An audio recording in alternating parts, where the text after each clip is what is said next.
Another incident has occurred involving US President Donald Trump, which could have threatened his life. According to NBC News, the US Secret Service arrested a man for pointing a laser pointer at the helicopter that Trump was taking off in from the White House.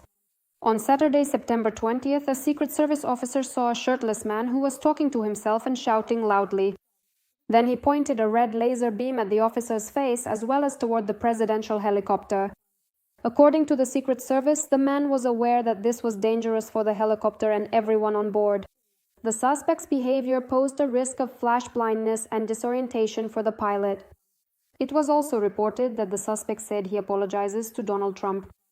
Meanwhile, The Telegraph published an article stating that Russian dictator Vladimir Putin is preparing for a nuclear strike. The article notes that the head of the Kremlin keeps his finger on the nuclear button, so the risk of global war is increasing every day. This is evidenced in particular by recent Russian provocations against EU countries, aimed at testing NATO's response and reducing Europe's sensitivity to violations of its sovereignty. All of this is happening against the backdrop of the UN General Assembly. At the Assembly, representatives from Poland, Sweden, and the United Kingdom declared their readiness to respond to Russian threats to shoot down drones and fighter jets. Meanwhile, a curious incident took place in New York. There, French President Emmanuel Macron, who had arrived in the US for the UN General Assembly session, was detained. His motorcade was stopped by the police because the road had been blocked off for the passage of the American leader, Donald Trump.